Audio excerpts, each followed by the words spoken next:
नमस्ते, नमस्कार, क्या हालचाल, कैसे हैं आप सभी प्यारे साथी। आज थोड़ी क्लास लेट हो गई है ना। और आज की महत्वपूर्ण करंट अफेयर्स में आप सभी प्यारे साथियों का स्वागत है। और आपको पता है कि रिजल्ट भैया जी कल आ चुका है ना, सभी लोगों का यूपी टेट का। तो अब आप लोग सुपर टेट की बेहतर तरीके से तैयारी में लग जाइए। डेली करंट को जरूर देखिएगा। चलिए पहले आज का प्रश्न देखते हैं, फिर कुछ डिस्कस कर रहे होते हैं। पहला प्रश्न है, मादक पदार्थों की अंतरराज्यीय तस्करी पर अंकुश लगाने के लिए सेंट्रल ब्यूरो ऑफ नारकोटिक्स द्वारा उत्तर प्रदेश और मध्य प्रदेश में कौन सा विशेष अभियान चलाया गया है। तो कौन सा विशेष अभियान चलाया गया है, आप कहोगे भैया ब्लैक हॉक। अच्छा, ये मादक पदार्थ क्या है, तो आप कहोगे जैसे अफीम है, चरस है, हेरोइन है, ये सब क्या है, नशीले पदार्थ, यानी ये मादक पदार्थ है। और इनकी आजकल क्या हो रही है, तस्करी बहुत ज्यादा हो रही है। इनको अगर देखा जाए, बुजुर्ग तो पहले लेते ही थे, ठीक है, जो पैसे वाले होते थे, अब युवा भी इनको कंज्यूम कर रहे हैं, ठीक है। Central bureau of narcotics CBN ने एमपी और यूपी के हेरोइन की तस्करी करने वाले अंतरराज्यीय गिरोह के खिलाफ ऑपरेशन ब्लैक हॉक चलाया है। अच्छा, इसके तहत पूर्वोत्तर भारत से उत्तर प्रदेश लाई जा रही 18.64 किलोग्राम कच्ची हेरोइन भी जब्त करी गई है। अच्छा, अब ब्लैक हॉक ऑपरेशन से याद आता है, बहुत सारे ऑपरेशंस हैं जिनका रिवीजन एक बार कर लेते हैं। इसके पहले जानते हैं कि सेंट्रल ब्यूरो ऑफ नारकोटिक्स केंद्रीय वित्त मंत्रालय के राजस्व विभाग के अधीन कार्य करता है। और सेंट्रल ब्यूरो ऑफ नारकोटिक्स, इसका मुख्यालय ग्वालियर मध्य प्रदेश में है। नारकोटिक्स के कमिश्नर वर्तमान में डॉक्टर दिनेश बसेन है। अच्छा, अब हम बात करते हैं ऑपरेशन की। ऑपरेशन एब्सोल्यूट रिजॉल्व, है ना, ये कब चलाया गया, तो आप कहोगे अमेरिकी सेना द्वारा वेनेजुएला के राष्ट्रपति मादुरो को, है ना, याद रखना, पकड़ने के लिए चलाया गया था। कौन सा, आप कहोगे ऑपरेशन एब्सोल्यूट रिजॉल्व, है ना। अमेरिकी सेना गई थी और क्या करा था उसने, वेनेजुएला के राष्ट्रपति को रात में पकड़ लाए थे, ठीक है, बंकर में से। नेक्स्ट है ऑपरेशन प्रहार। आप कहोगे पंजाब पुलिस द्वारा राज्य को गैंगस्टर मुक्त बनाने के लिए शुरू किया गया है। पंजाब में ज्यादातर अगर देखा जाए गैंगस्टरों का ही राज था, उस समय गैंगस्टर ही ज्यादा थे, तो उनको सबको क्या है भैया, गैंगस्टर मुक्त बनवाने के लिए शुरू किया गया है। नेक्स्ट है ऑपरेशन स्वदेश। ऑपरेशन स्वदेश का कार्य क्या है, ईरान में हिंसक प्रदर्शनों के दौरान फंसे भारतीयों को सुरक्षित निकालने के लिए कौन सा चलाया गया था, आप कहोगे भैया जी ऑपरेशन स्वदेश। जब ईरान में आपको पता है हिंसा फैल गई थी और इसका सबसे बड़ा जो कारण था वो अमेरिका था, ठीक है। तो ईरान के जो सर्वोच्च नेता हैं खामनेई, ठीक है, वो मारे गए थे, उसके बाद में हिंसा और भी बढ़ गई थी। तो ऑपरेशन स्वदेश के तहत हमारे भारत के नागरिकों को वहां से लाया गया। नेक्स्ट ऑपरेशन मेगावुर, ये क्या है, सीआरपीएफ और झारखंड पुलिस के द्वारा पश्चिमी सिंहभूमि के सारंडा वन में संचालित नक्सल विरोधी अभियान था। और इसके तहत कई नक्सलों को सरेंडर भी कराया गया, उनकी घर वापसी भी कराई गई थी। चलिए अगला है ऑपरेशन डेल्टा हंट, है ना, ये अभी हम सब पढ़ा चुके हैं, ये आपको, ठीक है, रिवीजन कर रहा हूं। ऑपरेशन डेल्टा हंट आर कहोगे गुजरात पुलिस द्वारा अवैध बांग्लादेशी नागरिकों की पहचान करने हेतु चलाया गया अभियान था, ठीक है। नेक्स्ट है ऑपरेशन अमस्ताद। वेनेजुएला में भीषण भूकंप के बाद, है ना, यहाँ पर वेनेजुएला में बहुत ज्यादा भूकंप आया था, इसके द्वारा भारत द्वारा संचालित राहत अभियान, भारत ने राहत सामग्री भी भेजी हुई थी। नेक्स्ट है ऑपरेशन जल राहत। अच्छा, ऑपरेशन जल राहत ये भैया क्या है, आप कहोगे भारतीय सेना के द्वारा असम में बाढ़ राहत, पता है ना, असम में बाढ़ आई हुई थी, गजब की बाढ़ आई थी भाई, बहुत, अगर देखा जाए मानवों की बहुत क्षति हुई है, ठीक है। और बचाव हेतु चलाया गया अभियान था कौन सा, ऑपरेशन जल राहत, है ना। और इस समय आप कहोगे भैया जी नेपाल में भी बाढ़ आई है और बहुत तेज बाढ़ आई है, और कम से कम 155 लोग जो हैं वो लापता हैं, और 300 के समथिंग लोग हैं जो मारे गए हैं, जिसमें भारतीय भी 150-200 भारतीय भी उसमें शामिल हैं। तो अगर देखा जाए तो भाई इस समय अक्सर कर सारे लोग राहत के लिए, बचाव के लिए वहां पहुंच रहे हैं, लेकिन वहां की स्थिति इतनी दयनीय है कि पता नहीं चल रहा है कौन किधर निकल गया है, क्योंकि फ्लड यानी बहाव पानी का बहुत तेज आया हुआ है ना। नेक्स्ट है ऑपरेशन ऊर्जा सुरक्षा। ऑपरेशन भारतीय नौसेना द्वारा हॉर्मुज जल डमरू से आने वाली जहाजों की सुरक्षा हेतु संचालित अभियान है, कौन सा है, ऑपरेशन ऊर्जा सुरक्षा।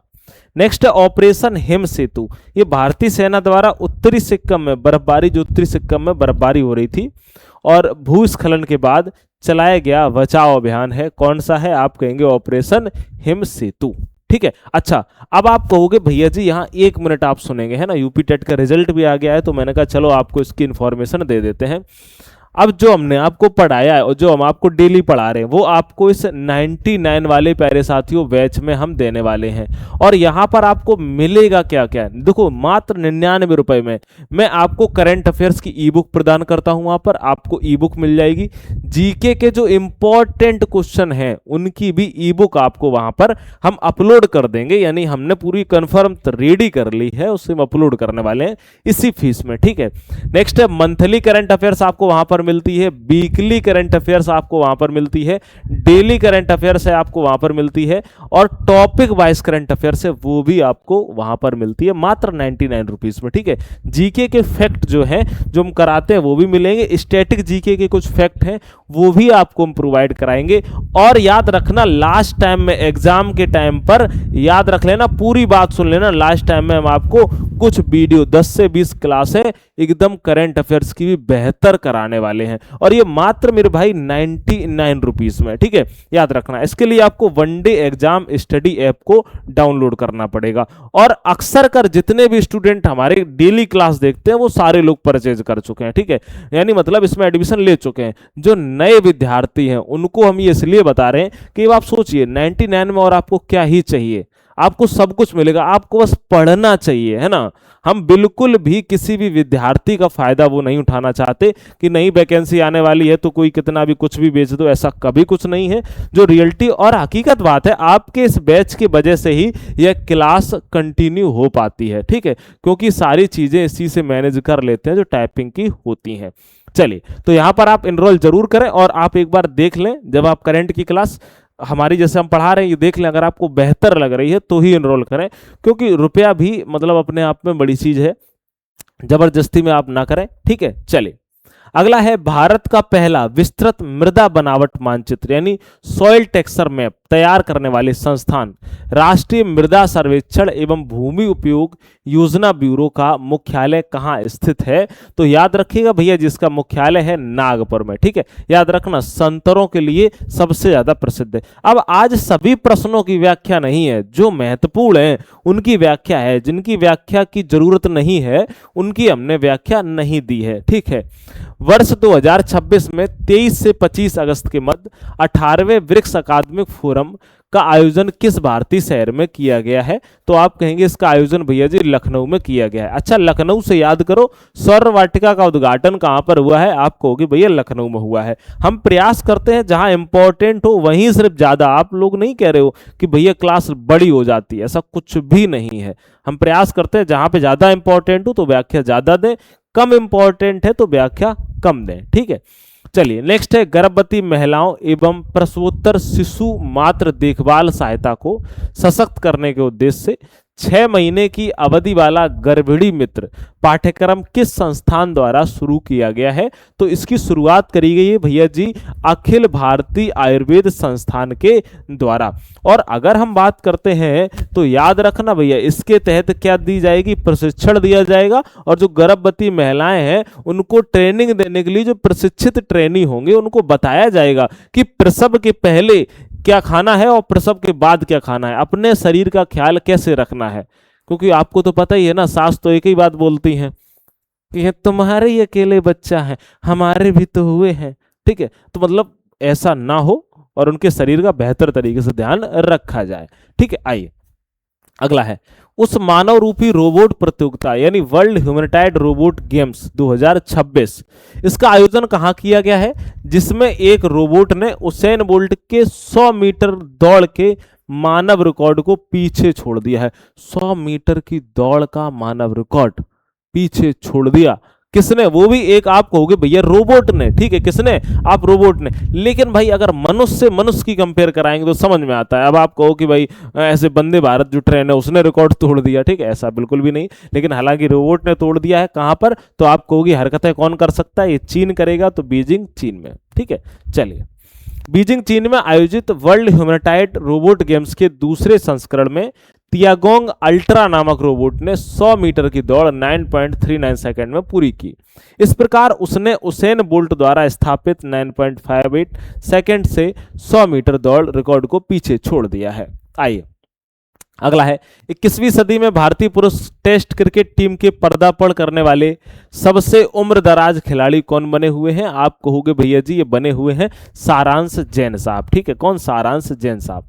अगला है, मध्य प्रदेश के 33 वर्षीय ऑलराउंडर सारांश जैन ने श्रीलंका के विरुद्ध दूसरे टेस्ट मैच में चोटिल वाशिंगटन सुंदर के स्थान पर अपना टेस्ट डेब्यू किया है। इसके साथ ही वो 21वीं सदी में भारत के लिए टेस्ट डेब्यू करने वाले सबसे उम्रदराज खिलाड़ी भी भैया जी बन गए हैं। ठीक है, याद रखना। अच्छा, सारांश जैन पूर्व 1998 में रॉबिन सिंह ने 33 वर्ष की आयु में भारत के लिए अंतर्राष्ट्रीय टेस्ट पदार्पण किया था। सारांश जैन से पहले सारांश जैन ने मध्य प्रदेश के लिए 54 प्रथम श्रेणी मैचों में 2000 से अधिक रन और 150 से अधिक विकेट भी भैया हासिल करे हुए हैं। ठीक है, अच्छा अब हम बात करते हैं यहां पर कुछ इंपॉर्टेंट जो फैक्ट हैं। ठीक है, चलिए इनको तो एक बार छोड़ते हैं। ये वाली पीडीएफ बीच में लग गई, कोई बात नहीं, चलो आगे बढ़ते हैं। इमालिया कोडर थारू जनजाति संग्रहालय, जिसे भारतीय उपमहाद्वीप उत्तरदायी पर्यटन पुरस्कार 2026 के लिए चुना गया है, वह किस राज्य में स्थित है? तो आप कहोगे भैया वो किस राज्य में स्थित है? तो आप कहेंगे भैया जी इसकी स्थिति है उत्तर प्रदेश में। ठीक है, और ये करंट कैसी हो जाती है? ये आप कहोगे क्वेश्चन हो जाता है भैया जी महत्वपूर्ण। ठीक है, याद रखना। उपराष्ट्रपति सीपी राधाकृष्णन द्वारा आंध्र प्रदेश के एल्लूर जिले में भारत में विकसित किस फसल का पहला नॉन जीएमओ हाइब्रिड बीज तैयार किया गया है, यानी जारी किया गया है? तो आप कहोगे भैया जी कौन सा? पॉपकॉर्न मक्का का, यानी इसके जीन से किसी भी प्रकार का कोई खिलवाड़ नहीं किया गया है। ठीक है, आइए जानते हैं। उपराष्ट्रपति जो सीपी राधाकृष्णन है, उन्होंने आंध्र प्रदेश के एल्लूर जिले में के मुसुनूर में देश का पहला नॉन जीएमओ पॉपकॉर्न मक्का हाइब्रिड बीज को लॉन्च किया है। और याद रखना भैया, यह बीज उच्च विस्तार क्षमता यानी दाना अधिक फूलने की क्षमता, जो मक्का का दाना है ना, कभी मुठरिया जात गांव के पास हम फूल जाए ढंग से। ठीक है, याद रखना, जिससे विदेशी बीजों पर भारत की निर्भरता समाप्त होगी। ठीक है, याद रखना। अगर हम बात करते हैं कुछ इंपॉर्टेंट फैक्ट, तो आप कहोगे नॉन जीएमओ का तात्पर्य है कि पौधे के अनुवांशिक, याद रखना, गुणों डीएनए जीन में कोई प्रयोगशाला आधारित कृत्रिम परिवर्तन नहीं किया गया है। यह बीज 2 उन्नत किस्मों के पारंपरिक प्राकृतिक प्रजनन, याद रखना, अगर हम बात करते हैं हाइब्रिडाइजेशन द्वारा तैयार किया गया है। ठीक है, चलिए अगला है मैकलारेन टीम का प्रतिनिधित्व करने वाले फार्मूला 1 डच ग्रैंड प्रिक्स 2026 का खिताब किस रेसर ने प्यारे साथियों जीता हुआ है? तो आप कहेंगे भैया जी किसने जीता है? आप कहोगे लैंडो नॉरिस के द्वारा यह जीता गया है। ठीक है, हर साल किस तारीख को महिला समानता दिवस मनाया जाता है? तो आप कहेंगे भैया जी 26 अगस्त को महिला समानता दिवस मनाया जाता है। अच्छा, कुछ दिवस की बात करते हैं। पहले जान लेते हैं कि महिला समानता दिवस 26 अगस्त को मनाया जाता है। याद रखना, 26 अगस्त 1920 को अमेरिका में 19वां संविधान संशोधन लागू हुआ था, जिससे महिलाओं को पुरुषों के समान मतदान का अधिकार भी प्रदान था। ठीक है, याद रखना। अच्छा, 1 अगस्त को आप कहोगे विश्व फेफड़ों का कैंसर दिवस, वर्ल्ड वाइड वेब डे और राष्ट्रीय पर्वतारोहण दिवस। 7 अगस्त को आप कहोगे राष्ट्रीय भाला फेंक दिवस और राष्ट्रीय हथकरघा दिवस मनाया गया। 10 अगस्त को विश्व जैव ईंधन दिवस, राष्ट्रीय कृमि मुक्त दिवस और विश्व शेर दिवस मनाया गया। नेक्स्ट है 12 अगस्त को अंतर्राष्ट्रीय युवा दिवस, विश्व हाथी दिवस और राष्ट्रीय पुस्तकालय दिवस मनाया गया। 23 अगस्त को राष्ट्रीय, याद रखना, अंतरिक्ष दिवस भैया जी मनाया गया। ठीक है, चलिए ये रहे महत्वपूर्ण फैक्ट। अब हम बात कर लेते हैं कंप्लीट रिवीजन की। कल का जो रिवीजन है उसको एक बार देख लेते हैं। फटाक से आप लोग कमेंट में आंसर देने वाले हैं। ठीक है जी, सभी प्यारे साथी एक बार क्या करेंगे, आप कहोगे भैया कमेंट में फटाफट से आंसर देंगे जिन्होंने कल की क्लास को देखा हुआ है। मिस यूनिवर्स 2026 प्रतियोगिता में भारत का प्रतिनिधित्व करने के लिए मिस यूनिवर्स इंडिया 2026 का ताज किसे पहनाया गया है? आप कहोगे केरल की है केजिया लिज मेजो। किसको पहनाया गया है? केजिया लिज मेजो को। नेक्स्ट है Indo Russian rifles private limited द्वारा अमेठी उत्तर प्रदेश में निर्मित भारत की पहली 100% स्वदेशी AK-203 असॉल्ट राइफल का नाम क्या रखा गया है? इसका नाम रखा गया है भैया जी शेर। क्या नाम रखा गया है? शेर।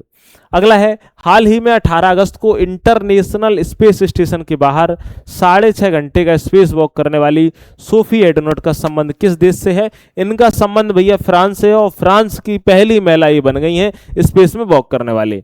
नेक्स्ट है, नई दिल्ली में आयोजित WWF विश्व चैंपियनशिप 2026 में भारतीय महिला युगल जोड़ी त्रिशा जौली और गायत्री गोपीचंद ने कौन सा पदक जीता है? तो इनके हाथ में आया है ब्रॉन्ज मेडल। कौन सा आया है? Bronze medal.